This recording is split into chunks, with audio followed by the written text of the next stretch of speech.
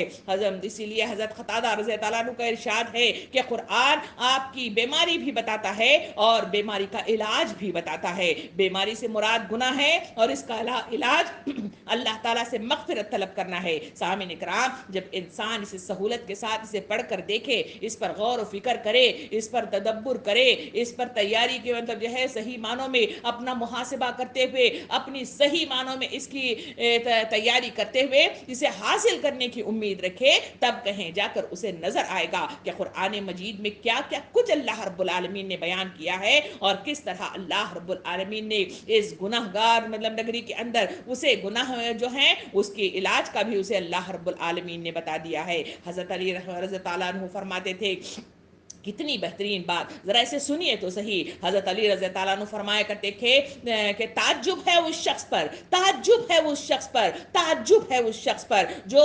جس کے پاس ذریعہ نجات بھی ہو اور پھر بھی وہ ہلاک ہو جائے۔ صحابہ کرام نے پوچھا ذریعہ نجات کیا ہے؟ آپ صلی اللہ علیہ وسلم، آپ رضی اللہ عنہ نے فرمایا استغفار۔ سامعین اکرام، استغفار انسان کو نجات دلاتا ہے، اللہ کا برگزیدہ بندہ بناتا ہے، تیاری کا بہترین مطلب وسیلہ بناتا ہے، اور نام اعمال میں جو کچھ غلط مطلب جو ہے کام ہے اس کو ڈیلیٹ کر دیتا ہے، اس کا خاتمہ کر دیتا ہے، اسے ضائع کر دیتا ہے، مگر انسان اس کے باوجود اپنے نام اعمال کی اصلاح کی طرف رجوع نہیں ہوتا۔ سامعین اکرام، یہاں نبی کریم صلی اللہ علیہ وسلم کثرت سے استغفار کرنے کی بشارت دی گئی ہے۔ آپ صلی اللہ علیہ وسلم کا فرمان ہے کہ اس شخص کی آخرت کی زندگی نہایت عمدہ ہے جس نے اپنے نام اعمال میں کثرت کے ساتھ استغفار کو درج کر لیا ہے۔ سامعین اکرام، آپ صلی اللہ علیہ وسلم استغفار کو غم و حزن سے چھٹکارا اور فراغ رزق کا سبب قرار دیا ہے۔ آپ صلی اللہ علیہ وسلم نے یہ بھی ارشاد فرمایا، جو شخص کثرت سے استغفار کرتا ہے اللہ تعالیٰ اس کے ہر غم کو دور کرے گا، اس کو ہر تنگی سے نکالے گا، اس کو ایسی جگہ سے رزق عطا کرے گا جہاں سے اس کو وہم گمان بھی نہ ہوگا۔ سامعین اکرام، یہ بالخصوص خواتین کے لیے نبی کریم صلی اللہ علیہ وسلم نے استغفار کی تلقین فرمائی ہے۔ احادیث کریمہ میں فرمایا، اے گروہ خواتین، صدقہ خیرات کرو اور کثرت سے استغفار کیا کرو، بے شک میں اہل جہنم کی کثرت خواتین پر مشتمل دیکھتا ہوں۔ سامعین اکرام، ان سب باتوں کو نظر اٹھا کر ہم دیکھیں تو یہ تمام باتیں مجھے اور آپ کو نبی کریم صلی اللہ علیہ وسلم کی پوری سنت کی اتباع کرنے کی تلقین کرتی ہے، جہاں نبی کریم صلی اللہ علیہ وسلم معصوم اور خطا سے مطلب جو ہے آری مطلب جو ہے شخصیت تھی، اللہ رب العالمین نے ان کی اگلی پچھلی لرزشوں سے تمام مطلب درگزار فرما چکا تھا، مگر کثرت استغفار کرتے ہوئے وہ نظر آتے تھے اور صحابہ کرام سے یہ کہتے ہوئے فرماتے تھے کہ بلا شبہ میرے دل پر غفلت طاری ہوتی ہے اور میں روزانہ اللہ سے 100 مرتبہ استغفار کیا کرتا ہوں۔ سبحان اللہ،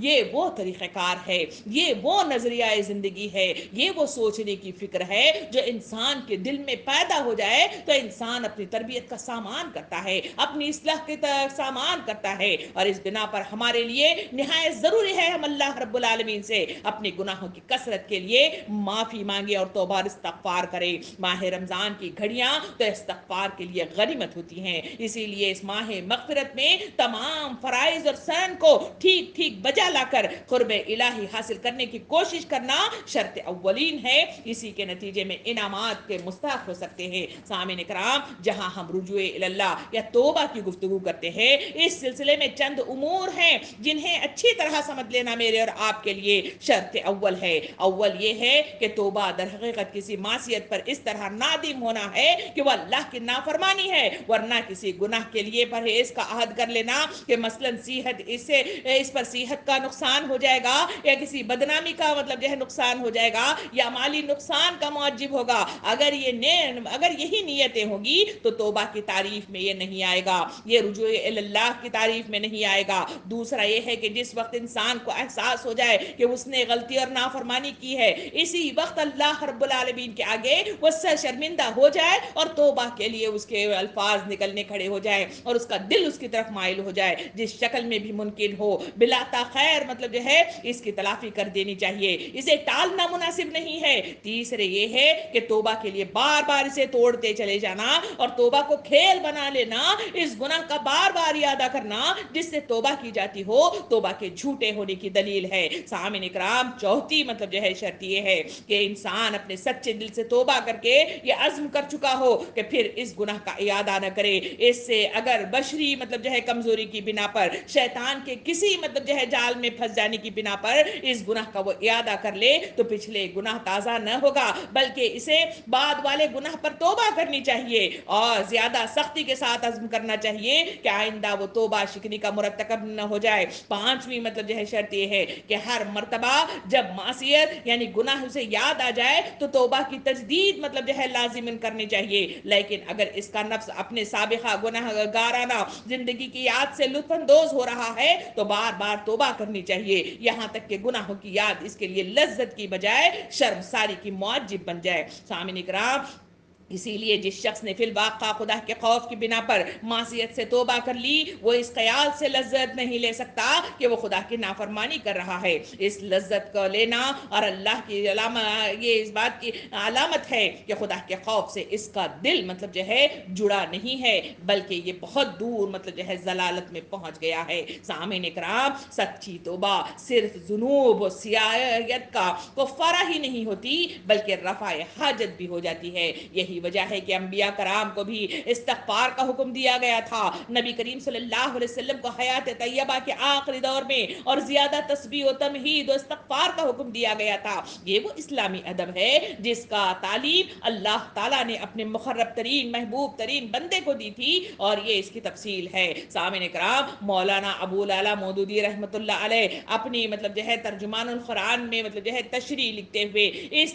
توبۃ النصوحہ کے سلسلے میں بیان کرتے ہوئے وہ اس طرح مطلب جو ہے لکھتے ہیں کہ یہ ہے وہ ادب جو اسلام نے بندے کو سکھایا گیا ہے۔ کسی انسان سے اللہ کے دین کی خواہ کیسی ہی بڑی سے بڑی خدمت انجام پائی ہو، اس کی راہ میں خواہ کتنا ہی قربانیاں اس نے دی ہوں اور اس کی عبادات و بندگی بجا لانے میں خواہ کتنی ہی جان فشانیاں اس نے کی ہوں، اس کے دل میں کبھی یہ خیال تک نہیں آنا چاہیے کہ میرے رب کا جو حق تھا وہ میں نے پورے کا پورا ادا کر دیا ہے، بلکہ اسے ہمیشہ یہی سمجھنا چاہیے کہ جو کچھ مجھے کرنا چاہیے تھا وہ میں نہیں کر سکا، اور اسے اللہ سے یہی دعا مانگنی چاہیے کہ جس کا حق ادا کرنے میں جو کوتاہی بھی مجھ سے ہوئی ہے اس سے درگزر فرما، میری حقیر خدمت قبول فرما لے۔ یہ ادب جب نبی کریم صلی اللہ علیہ وسلم کو سکھایا گیا، جس سے بڑھ کر اللہ کی راہ میں صحیح و جہد کرنے والے کسی انسان کا تصور تک نہیں کیا جا سکتا تھا، تو دوسرے کسی کا یہ مقام کہاں ہو سکتا ہے کہ وہ اپنے عمل کو کوئی بڑا عمل سمجھے اور اس غرے میں مبتلا رہے کہ اللہ کا جو حکم اس پر تھا وہ اس نے ادا کر دیا ہے۔ اللہ کا حق اس سے بہت بالا تر ہے، کوئی مخلوق اسے ادا نہیں کر سکے۔ اللہ تعالیٰ کا یہ فرمان مسلمانوں کو ہمیشہ کے لیے سبق دیتا ہے کہ اپنی کسی عبادت اور ریاضت اور کسی خدمت دین کو بڑی چیز نہ سمجھیں، بلکہ اپنی جان راہ خدا میں کھپا دینے کے لیے بھی یہ سمجھتے رہیں کہ حق تو یہ ہے کہ حق ادا نہ ہوا۔ جس طرح جب بھی انہیں کوئی فتح نصیب ہو اور اپنے کسی کمال کا نہیں بل اللہ کے فضل ہی کا نتیجہ سمجھے اور اس پر غرور اور تکبر میں مبتلا ہونے کی بجائے اپنے رب کی طرف عاجزی کے ساتھ سر جھکا کر حمد تسبیح اور توبہ اور استغفار کرے۔ یہ ہے وہ الفاظ جو مولانا مودودی رحمۃ اللہ علیہ نے اپنے مطلب جو ہے قرآن مجید میں تشریح کرتے ہوئے یوں ارشاد فرمایا۔ سامعین اکرام، نبی کریم صلی اللہ علیہ وسلم کے سامنے سرزمین پر رکھے ہوئے سجدوں میں آپ صلی اللہ علیہ وسلم کا جو معمول تھا دعا کا، وہ دعا اس طرح تھی: ما ابدنک حق عبادتک، یعنی ہم نے تیری ویسی عبادت نہیں کی جیسا کہ حق تھا عبادت کرنے کا۔ حضور خود بکثرت استغفار کرتے اور صحابہ کرام کو اس کی ترغیب دلایا کرتے تھے۔ اسی وجہ سے اس معاشرے کے اندر تبدیلیاں رونما ہو گئی تھی، اسی وجہ سے صحابہ کرام کی زندگیوں میں وہ کثیر تعداد میں انہوں نے اپنی ساری کی ساری زندگی کی نیا کو انہوں نے بدل کر رکھ دیا تھا۔ جو معاشرہ جہالت میں مبتلا تھا، جو معاشرہ آبرو زری کرتا تھا، جو معاشرہ ڈاکہ زنی کرتا تھا، جو معاشرے کے اندر مطلب جو ہے تہذیب و ثقافت نہیں تھی، وہ ایسے دور کے اندر اللہ رب العالمین نے یہ جب سلیقہ انہیں سکھایا تو انسانوں نے اعتراف کیا، اور صحابہ کرام نے اس کے ذریعے سے کما حقہ ایک عزائم کے ساتھ بلند ہوئے تو ان کی زندگی بدل کر رکھ گئی، اور اس وجہ سے معاشرہ تبدیل میں آیا۔ اور آج ہم اپنی مطلب جو ہے معاشرے کی طرف نظر ثانی کر کے دیکھیں، یہاں رمضان کے مہینے مطلب جو ہے ہر سال آتے ہیں، اور ہر اعتبار سے مطلب رمضان کا مہینہ شایان شان گزرتا ہے، مگر اس کے بعد نہ میری اور آپ کی زندگی میں کوئی تبدیلی، نہ معاشرے کے اندر امت مسلمہ کے اندر کوئی تبدیلی، وہی خرافات موجود ہیں، وہی بدعات موجود ہیں، وہی رسومات موجود ہیں، وہی جہالت موجود ہے، وہی بدعقیدگی موجود ہے، وہی مطلب گناہوں کے انبار میں لپیٹی ہوئی زندگی موجود ہے۔ اس کی وجہ کیا؟ اس لیے کہ ہم نے رجوع اللہ، جس مقصد کے لیے جس مطلب جو ہے طاقت کے ساتھ اور جس محنت کے ساتھ اور جتنی مطلب جان فشانی کے ساتھ یکسوئی کے ساتھ جو کام کرنا چاہیے تھا وہ کام نہیں کیا۔ سامعین کرام، نبی کریم صلی اللہ علیہ وسلم نے اس حقیقت کی طرف اشارہ کرتے ہوئے فرمایا کہ ہر آدمی خطا کار ہے، کوئی نہیں ہے جس سے کبھی کوئی خطا اور لرزش نہ ہو، اور خطاؤں میں وہ بہت اچھے ہیں۔ خطا کار اور خطا کے بعد مخلصانہ توبہ کرنے والے اور اللہ کی طرف رجوع کرنے والے۔ یہ حدیث مبارکہ مجھے اور آپ کو بتاتی ہے کہ انسان سے گناہ تو سرزد ہوتے ہی ہوتے ہیں،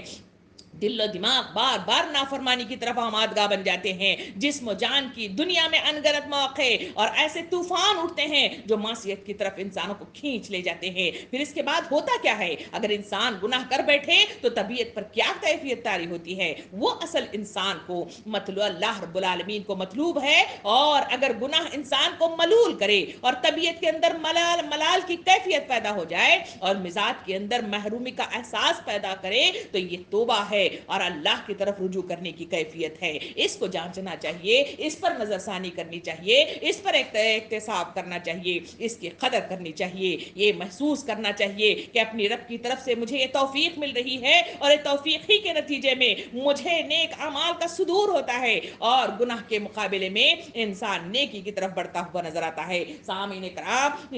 ہم جس ماحول اور معاشرے میں رہ رہے ہیں، گناہوں نے جس طرح سے ہر چاروں طرف اپنا جال بکھیر رکھا ہے، گناہوں کی اس نگری کے اندر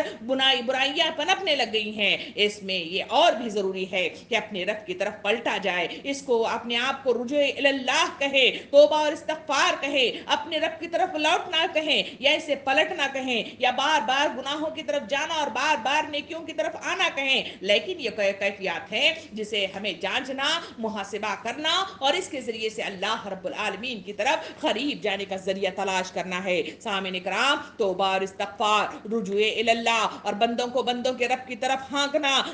یہ سارا دائرہ ساری انسانیت کو محیط کر لیتا ہے۔ بلا شبہ ہم اپنے آپ کو نظر انداز نہیں کر سکتے۔ جو واقفیت مجھے اپنی ذات سے ہے اور جو تعارف مجھے اپنے سراپے کے ساتھ ہے وہ کسی اور کو نہیں ہے۔ اپنی ذات، اپنی عادتوں کے بارے میں ہم جانتے ہیں، اپنے اچھے اور برے اعمال کی فہرست ہمارے سامنے ہے، نفس کی جو فرمائشیں روز سامنے آتی ہیں اس سے ہم بخوبی واقف ہیں۔ تو ہمیں اپنے لیے بھی یہ متعین کر لینا چاہیے کہ تزکیے کے لیے جتنے عنوانات بھی چاہیں وہ قلب و ذہن کی دنیا میں سجائے جائیں، اور اپنے رب کی طرف پلٹنے، اس سے رجوع کرنے کے لیے جتنے حوالے ہو سکتے ہیں سب کو محفوظ کیا جائے، لیکن پورے معاشرے کو اللہ کی طرف رجوع کرانا بھی ہماری ذمہ داری ہے، جو وقت کے رسول صلی اللہ علیہ وسلم نے اسے ہمارے ہاتھوں میں عطا کر دیا ہے کہ خود بھی اصلاح کرو اور معاشرے کی بھی اصلاح کرو۔ اور وقت کے رسول صلی اللہ علیہ وسلم رمضان سے پہلے شعبان اور رجب کے درمیان میں وہاں خود کی اصلاح کرتے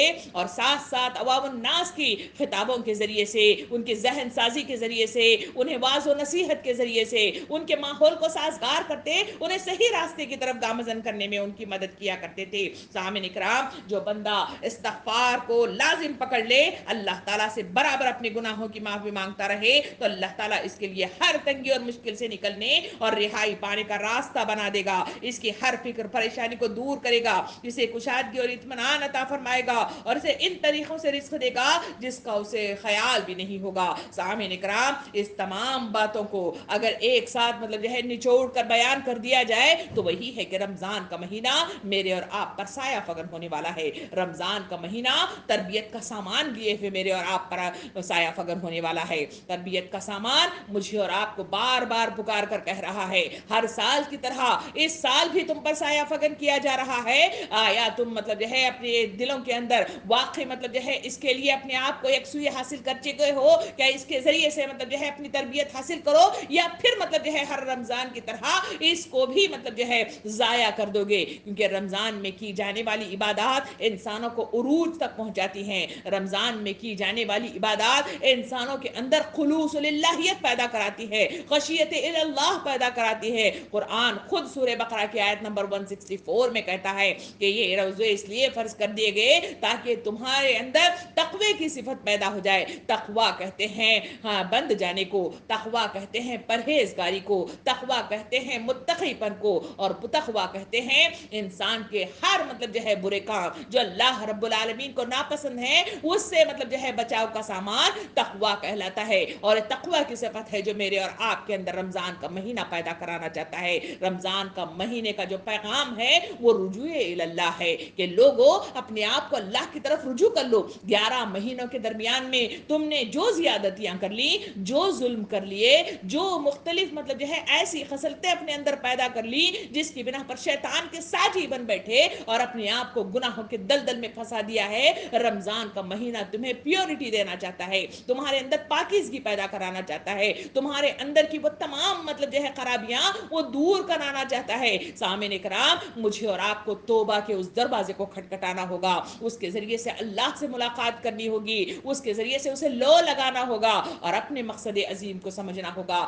جب تک ہم اپنی زندگی کے مقصد عظیم کو سمجھیں گے نہیں ہیں تب تک ہمارے لیے کوئی مطلب جو ہے نیکیاں کوئی مطلب جو ہے کارآمد نہیں ہوں گی. رمضان کوئی ہمارے لیے کارآمد نہیں ہوگا بلکہ ہمارے لیے وبال بن جائے گا. سامعین کرام، ضرورت اس بات کی ہے کہ وقت سے پہلے ہم اپنے آپ کی تیاری کریں. یہ رمضان کا مہینہ ایک مطلب جو ہے ابھی ابھی آنے والا ہے. کچھ لمحات، کچھ دنوں، کچھ ہفتوں کے بعد وہ ہم پر سے ہٹ کر مطلب جو ہے پھر دور ہو جائے گا. پتہ نہیں اس کے بعد میری اور آپ کی زندگی میں یہ رمضان آئے یا نہ آئے. پیچھے ماضی کی طرف پلٹ کر دیکھیں، کتنے لوگ ہمارے ساتھ تھے اس رمضان کی آمد سے پہلے ہی اللہ کو پیارے ہو گئے. انہوں نے کتنی امیدیں کی ہوگی، کتنی تیاریاں کی ہوگی، مگر وہ رمضان میں داخل ہی نہ ہو سکے. ایسا بابرکت مہینہ ہم پر مل رہا ہے تو اللہ کا شکر بجا لانا چاہیے، اللہ کے پاس دعا اور استغفار کرنا چاہیے، اس کے ذریعے سے اپنی تربیت کا سامان کرنا چاہیے. خدا را اپنے دل سے اور آپ کے دل سے گزارش کرتی ہوں کہ رمضان کی تیاری شروع کر دیجئے. کپڑوں کو رہنے دیں، کپڑے پھر بھی میسر آ جائیں گے. کھانا رہنے دیں، کھانا پھر بھی میسر آ جائے گا. مگر جو اہم تیاری ہے وہ تیاری ہے رجوع اللہ، اللہ کی طرف مائل ہو جانا، اللہ کی رسی کو تھام لینا اور اس کے مطابق اپنی زندگیوں میں صحیح معنوں میں وہ چیز رچ بسا لینا جو اللہ رب العالمین کو مطلوب ہے، جس کے ذریعے سے جنت مل جاتی ہے، جس کے ذریعے سے راستے بہم پہنچ جاتے ہیں، جس کے ذریعے سے قبر کی کال کوٹری جو ہماری کیڑے مکوڑوں سے بھری ہوئی ہے وہ وہاں سج کر تیار ہو جائے گی. زمین میرے اور آپ کے استقبال کے لیے تیار ہو جائے گی. ارجی الی ربک کی صدا آسمان سے آئے گی، آسمان سے جنت کا کفن میسر آئے گا اور اللہ رب العالمین سیدھے ہاتھوں میں نامہ اعمال دے گا اور اس کے ذریعے سے جنت النعیم کی مطلب جو ہے خوشخبری عطا کی جائے گی. یہ ساری باتیں صرف خیالی نہیں، اس کے لیے محنت کی ضرورت ہے، اس کے لیے یکسوئی کی ضرورت ہے، اس کے لیے محاسبے کی ضرورت ہے، اس کے لیے احتساب کی ضرورت ہے، اس کے لیے اپنے آپ کو جانچنے کی ضرورت ہے اور نادم اور شرمندہ ہونے کی ضرورت ہے اور اپنے لیے پلان کرنے کی ضرورت ہے. کیونکہ صرف سوچنے کے بل بوتے پر آدمی وہ تمام مطلب کاموں کو انجام نہیں دیتا. اس کے لیے محنت کی ضرورت ہے، اس کے لیے صبر کی ضرورت ہے. اسی وجہ سے تو نبی کریم صلی اللہ علیہ وسلم کے پاس ایک صحابی آئے اور انہوں نے کہا کہ اللہ کے رسول صلی اللہ علیہ وسلم میں آپ سے محبت کرتا ہوں. آپ صلی اللہ علیہ وسلم نے ارشاد فرمایا کہ سوچ لو تم جو کچھ کہہ رہے ہو، اس لیے کہ ڈھلوان سے جس تیز رفتاری کے ساتھ پانی نیچے زمین پر آتا ہے اس تیز رفتاری کے ساتھ تم پر مشکل کشائی، پریشانیاں، تنگ دستیاں تم پر آئیں گی. اس کے لیے تم ہتھیار بہم پہنچا لو، وہ ہے نماز اور صبر کے ذریعے سے. سامعین کرام، اس نفس کو، اس نفس کی خواہشات کو اس میں بند باندھنے کے لیے مجھے اور آپ کو صبر کی بے انتہا قوت کی ضرورت ہے اور اس کے لیے توبہ نصوحہ کی ضرورت ہے. اسی وجہ سے کہ رمضان رمضان کا مہینہ تو ہر سال آتا ہے اور ہر سال کی طرح وہ ساری چیزیں مطلب جو ہے ماحول میں سجا دیتا ہے, چیزوں کو معطر کر دیتا ہے اور پھر گزر جاتا ہے. اس کے سلسلے میں نبی کریم صلی اللہ علیہ وسلم نے حدیث مبارکہ میں ارشاد فرمایا کہ زمین پر بارش ہوتی ہے, ایک زمین وہ ہے یکسانیت کے ساتھ ہوتی ہے, ایک زمین وہ بارش کی وہی ہے جو اس پانی کو پیتی ہے تو اپنے پیٹ سے سرسبز و شاداب باغات نکالتی ہے, ایک زمین وہ ہے جو اسی بارش کے پانی کو قبول کرتی ہے مگر اپنے اندر وہ پی کر بھی مطلب جو ہے بنجر کی بنجر رہ جاتی ہے. سامعین اکرام, اور دوسری زمین کے سلسلے میں کہا کہ ایک زمین وہ ہے جو اسے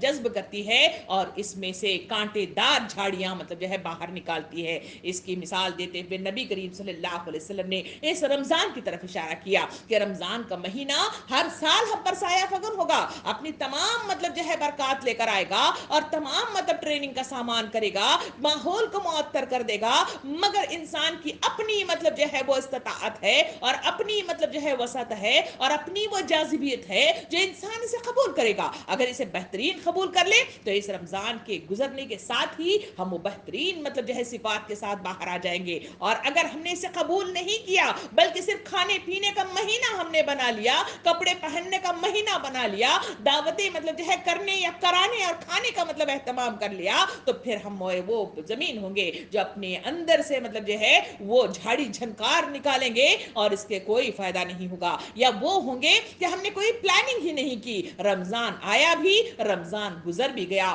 ہم غفلت کا ایسا شکار رہے کہ سوتے کے سوتے رہ گئے, کھاتے کے کھاتے رہ گئے, کوئی بھی نہ سوچا نہ عمل کیا نہ غور و فکر کیا. وہ ایسی زمین ہے جو بنجر کی بنجر رہ جاتی ہے. یہ مطلب جو ہے ایک احتساب ہے جو میرے اور آپ کے دلوں میں رخصت دیتے ہوئے میں اپنی بات کو سمیٹنے کی کوشش کر رہی ہوں. سامعین اکرام, سوچئے, غور و فکر کیجئے اور اس رمضان کے مہینے میں اپنی بہترین تیاری کیجئے, اپنے دوستوں کو اس کے سلسلے میں اجاگر کیجئے, تربیت کا سامان کیجئے اور تربیت اپنی بھی, اپنے اوروں کی بھی, اپنے گھر والوں کی اور اپنے محلے داروں کی, اس کی اصلاح شرط اول ہے. تبھی کامیابی میسر آ سکتی ہے اور تبھی اللہ رب العالمین کے پاس انعامات و اکرامات سے نوازا جا سکتا ہے. اللہ رب العالمین سے دعا ہے کہ مجھے اور آپ کو کہنے سننے سے زیادہ عمل کرنے کی توفیق عطا فرمائے, میرے اور آپ کے اندر اس صحیح معنوں میں زرخیزیت عطا فرمائے, صحیح معنوں میں رجوع الی اللہ کی کیفیت عطا فرمائے, صحیح معنوں میں یکسوئی عطا فرمائے اور ایسے عزم عطا فرمائے جس کے ذریعے سے ہم اپنی تیاری کر سکیں اور اوروں کو بھی اس کی تربیت کا سامان پیدا کرنے میں سہولت دے سکے. آمین. وآخر الدعوانا ان الحمد للہ رب العالمین.